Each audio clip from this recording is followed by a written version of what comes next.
Parole sans tarder à M. Kamano Benoît, secrétaire général adjoint du secrétariat général de gouvernement, pour intervenir autour certainement du renouveau de l'action gouvernementale sous l'ère du CNRD.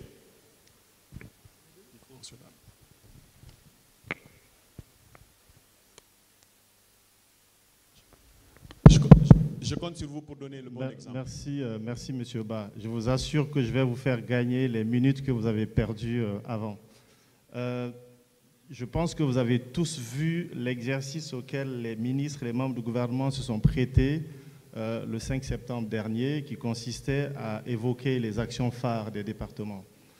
Il me semble important de souligner ici qu'à l'occasion de la 65e célébration de l'indépendance de notre pays, qu'il n'est pas opportun de faire un point sur les réalisations, je parle sous le contrôle de M. le Premier ministre et des membres du gouvernement, de faire un point sur ces réalisations, d'autant plus qu'ils sont mieux placés pour le faire.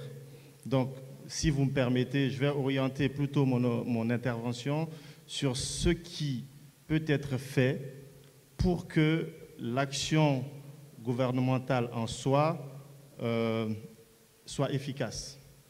Et à ce titre, vous comprendrez que ce qui se met en place aujourd'hui rentre dans le cadre des grands principes qui ont été fixés par le CNRD depuis le 5 septembre, la rectification, la redevabilité, l'action sociale, l'investissement et le développement économique. Pour ce faire, il est nécessaire d'avoir des outils. Et les outils, certains ont été mis en place. Ce n'est pas le lieu non plus d'évoquer le contrat de performance. Néanmoins, ceci contribue à rendre tangible le principe de redevabilité qui caractérise une administration normalement qui est plus efficace et plus performante qu'une entreprise privée, qui devrait même s'inspirer de l'administration. Donc, à l'ère de la 65e célébration de notre indépendance, il est important de se remémorer d'où l'on vient. Les historiens l'ont déjà fait, mais sur le plan du travail gouvernemental, lorsque je prends ce qui se fait au secrétariat général du gouvernement à date, je peux vous assurer qu'on vient de loin et qu'il nous reste encore des défis à relever. Le Premier ministre nous a demandé de son bureau qu'il souhaite consulter les décrets, les arrêtés, pour que tous les Guinéens aient accès à cette information publique qui est libre de droit. Nous nous efforçons à date de le faire. Lorsque vous parcourez le site du secrétariat général du gouvernement, vous constaterez que le journal officiel est aujourd'hui en ligne. Vous qui appartenez aux institutions internationales, je pense que c'est un indice d'évaluation de la bonne gouvernance de constater que les décrets, les arrêtés et le journal officiel sont disponibles de droit, libres de droit, sur un site consultable par tout le monde. L'accès au droit est libre et gratuit.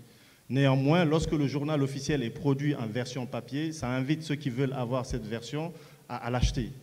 Donc, nous faisons bien la différence entre ces deux parties. Également, nous nous sommes heurtés. Il y a le professeur Ali Gilbert Ifono qui a évoqué 3 décrets fondateurs ici, des compagnons d'indépendance.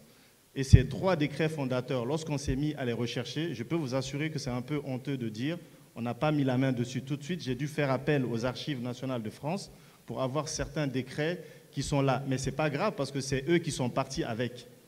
Étant donné que les archives de la Guinée ont été enlevées, c'est le mot, il était important pour nous, et ça l'est encore d'actualité. J'ai eu un échange avec le ministre directeur de cabinet là-dessus, et nous travaillons, c'est un objectif, afin de récupérer et de les rendre accessibles, toutes les archives avant l'indépendance et depuis l'indépendance jusqu'à date.